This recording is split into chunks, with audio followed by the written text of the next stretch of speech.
Parliament సభ్యులు ఈటల రాజేంద్రన్న గారు, అదే మాదిరిగా ప్రధాన కార్యదర్శి పెద్దలు ప్రేమేందర్ రెడ్డి గారు, అదే మాదిరిగా మర్రి శశిధర్ రెడ్డి గారు, ప్రధాన కార్యదర్శి పెద్దలు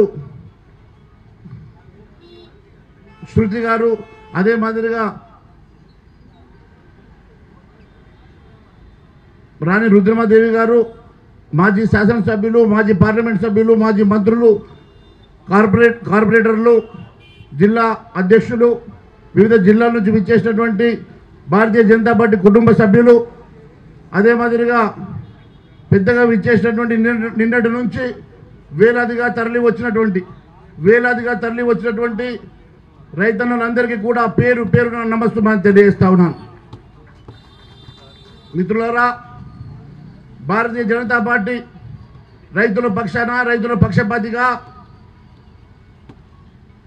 ఎప్పటికప్పుడు పోరాటం చేస్తూ గత 9 నెలల్లో ఈ రాష్ట్రంలో అరాచక ప్రభుత్వం నడుస్తూ ఉన్నది. ఇచ్చిన హామీలు నెరవేరుస్తలేదని, ఇచ్చిన హామీలు పూర్తిగా తుంగలు తొక్కిందని ఎప్పటికప్పుడు పోరాటం చేస్తున్న సంగతి మీకు తెలుసు. మొన్న కూడా నిర్మల్ జిల్లాలో చేపట్టినటువంటి రైతు దీక్షలో పెద్ద ఎత్తున రైతన్నలు పార్టిసిపేట్ చేసిన సంగతి మీకు తెలుసు. ఎప్పటికప్పుడు అసెంబ్లీలో ఈ ప్రభుత్వాన్ని నిలదీస్తున్న సంగతి మీకు తెలుసు. ఎప్పటికప్పుడు ఈ ప్రభుత్వాన్ని మీద ఎప్పటికప్పుడు గుర్తు చేస్తూ ఈ గజనీ ముఖ్యమంత్రి గారు ఎందుకు మర్చిపోతూ ఉన్నారు ఇచ్చిన హామీలని ఎప్పటికప్పుడు ఎండగడుతున్న సంగతి మీకు తెలుసు. నేను ఒకటే అడుగుతా ఉన్నాను, తెలంగాణ రాష్ట్రం వచ్చిన 9 నెలల్లో అన్ని వర్గాల ప్రజల్ని విస్మరించి అన్ని వర్గాల ప్రజల్ని మోసం చేసినటువంటి ముఖ్యమంత్రి రేవంత్ రెడ్డి గారు ఈరోజు సమస్యలన్నీ గాలి కొదిలేసి, ఇచ్చిన హామీలు గాలి కొదిలేసి ఈరోజు కేవలం హైదరాబాద్ ఢిల్లీ హైదరాబాద్ చక్కర్లు కొడుతున్నాడు. ఎందుకంటే ఢిల్లీలో ప్రతి నెల పబ్బం కట్టాలన్నట. ప్రతి నెల పబ్బం కట్టడానికి ఇక్కడ వసూలు చేసిన పైసల్లో అక్కడ ఢిల్లీ పబ్బం కట్టడానికి వెళ్తున్నాడు. నిన్న సాయంత్రం కూడా రేవంత్ రెడ్డి గారు ఢిల్లీకి పోయినట్టుగా మాకు తెలిసింది. మరి మహారాష్ట్రలో జరుగుతున్న ఎన్నికలకు పబ్బం కడతాడో, హర్యానాలో జరుగుతున్న ఎన్నికలకు పబ్బం కడతాడో, లేకుంటే మరి జార్ఖండ్లో జరుగుతున్న ఎన్నికలకు పబ్బం కడతాడు. కానీ ఇక్కడ పేద కుటుంబాలను కొల్లగొట్టి హైడ్రా పేరు మీద కానీ ఇతరత్ర పేర్ల మీద కానీ వసూలు చేసిన డబ్బులన్నీ ఢిల్లీలో పబ్బం కట్టడానికి మాత్రమే పనిచేస్తున్నాడు. నేను ఒకటే అడుగుతా ఉన్నా, ఈ రాష్ట్రంలో ఇప్పటి వరకు ఎన్నడూ లేని విధంగా బీ ట్యాక్స్ పేరు మీద బట్టి గారు 8 నుంచి 9% ఓపెన్ గా వసూలు చేసినటువంటి డబ్బంతా ఢిల్లీకి పబ్బం కట్టడానికా లేక మీరు జేబు నింపుకోవడానికా చెప్పాల్సినటువంటి అవసరం ఉన్నది. అంతేకాదు ఈరోజు రుణమాఫీ చేయడానికి డబ్బులు లేవని, రుణమాఫీ కోసం ఆ రోజు 49,500 కోట్లు అవసరం అని చెప్పినటువంటి రేవంత్ రెడ్డి గారు 40,000 కోట్లు సరిపోతాయని, తర్వాత 31,000 కోట్లు సరిపోతాయని, తర్వాత 26,000 కోట్లకు బడ్జెట్లో అలొకేట్ చేసి ఈరోజు 17,900 కోట్లు మాత్రమే రిలీజ్ చేసిండు. అది కూడా వాస్తవాలు బయట పెట్టలే, కేవలం స్టేట్మెంట్లు చెప్తా ఉన్నాడు. ఈరోజు సగం మందికి కూడా రుణమాఫీ జరగకుంటే ఆయన కేవలం రుణమాఫీ చేసినట్టు చెప్పుకునే స్టేట్మెంట్ ఇచ్చే పరిస్థితి ఉంది. కానీ ఇప్పటి వరకు వాస్తవాలు ఎక్కడ కూడా ప్రజాక్షేత్రంలో పెట్టలేదు. నేను ఒకటే అడుగుతా ఉన్నా, 49,000 కోట్లు 17,000కు తగ్గిస్తున్నాడు. మరోవైపు ఇక్కడ మూసీ ప్రక్షాళన కోసం 50,000 కోట్లను 1,50,000 కోట్లకు పెంచుకొని గుత్తేదారుల జేబులు నింపడం కోసం ఒక కొత్త ప్రాజెక్టు నింపుతున్నారు తప్ప ఇక్కడ ప్రజా క్షేత్రంలో ప్రజల కోసం, అట్టడుగు బడుగు బలైన వర్గాల కోసం ఏ ఒక్క రోజు ఆలోచన చేయడం లేదు. నేను ఒకటే అడుగుతా ఉన్నా, ముఖ్యమంత్రి గారు మీరు కేవలం వసూళ్ల కోసం, కరప్షన్ల కోసం పని చేస్తూ ఉన్నారు తప్ప ఏ ఒక్క ప్రజా సంక్షేమం ఇచ్చినటువంటి 418 హామీల్లో ఏ ఒక్క హామీ నెరవేర్చడానికన్నా మీరు ప్రయాసం చేస్తున్నారని అడుగుతా ఉన్నా. గతంలో మీరే చెప్పిండ్రు కాంగ్రెస్ ప్రభుత్వం కరప్షన్ కి కేర్ ఆఫ్ అడ్రస్ అని, మీరే చెప్పిండ్రు సోనియా గాంధీ బలిదేవత అని, మీరే చెప్పిండ్రు ఈ రాష్ట్రంలో ఎక్కడ చూసినా కాంగ్రెస్ ప్రభుత్వాలన్నీ కూడా కరప్షన్ మీద నడుస్తాయి, కరప్షన్ కి care of address, 2G scam వాళ్ళదే, కోల్ స్కామ్ వాళ్ళదే, మరి కామన్వెల్త్ వాళ్ళదే ఎక్కడ చూస్తే అక్కడ కరప్షన్ అని చెప్పినటువంటి రేవంత్ రెడ్డి ఈ రోజు అదే కరప్షన్ అదే కేర్ ఆఫ్ అడ్రస్ కి వెళ్ళి ఈ రోజు నువ్వే కరప్షన్ కి అడ్డగా మారినావు. నీ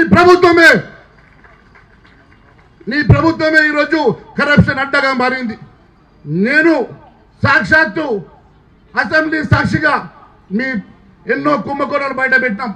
సివిల్ సప్లైస్ కుంభకోణం బయట పెట్టా, బి ట్యాక్స్ బయట పెట్టాం, ఆర్ ట్యాక్స్ బయట పెట్టాం, ఆర్ఆర్ ట్యాక్స్ బయట పెట్టాం, ట్రిబ్యునల్ ట్యాక్స్ బయట పెట్టాం, యూ ట్యాక్స్ బయట పెట్టాం, పొంగురెడ్డి శ్రీనివాస్ రెడ్డి ట్యాక్సులు బయట పెట్టాం, అవినీతిని బయట పెట్టాం. ఒక్క దాని మీద కూడా స్పందించలేదు. ఎందుకంటే స్పందించడానికి నీ దగ్గర ఏమీ లేదు. కేవలం మీరందరూ కలిసి కట్టుగా ఈ రాష్ట్రాన్ని లూటి చేయడానికి, ఈ రాష్ట్రాన్ని దోచుకోవడానికి మాత్రమే తప్పుడు వాగ్దానాలతో ప్రభుత్వం ఎక్కారు.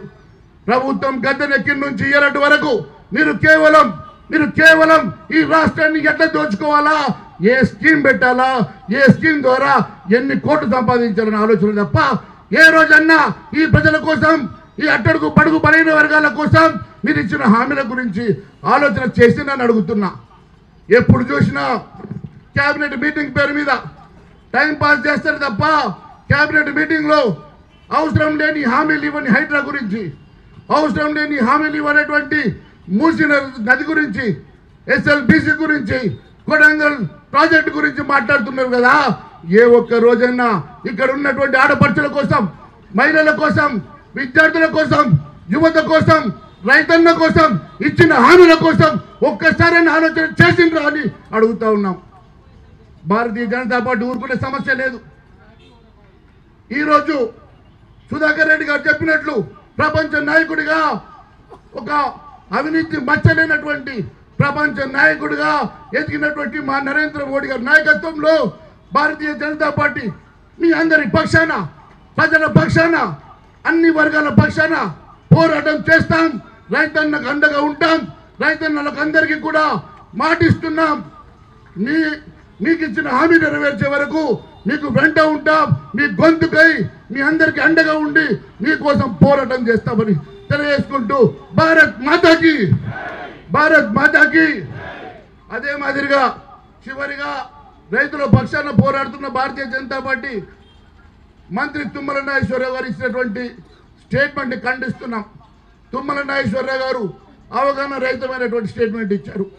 భారతీయ జనతా పార్టీ ఎప్పుడైనా హామీ ఇస్తే ఇచ్చిన హామీ నెరవేరుస్తుంది. మేము అనేవి కానీ హామీలు ఎప్పుడు ఇవ్వలేదు. ఇచ్చినటువంటి హామీ నెరవేర్చిన ఘనత భారతీయ జనతా పార్టీకి ఉన్నది. అధికారం కోసం, కేవలం అధికారం దక్కించుకోవడం కోసం మీరు తప్పుడు హామీలు ఇచ్చారు. ఈరోజు ఆ ఇచ్చిన హామీలు నెరవేర్చలేక ఈరోజు పిచ్చిగా మాట్లాడుతూ ఉన్నారు.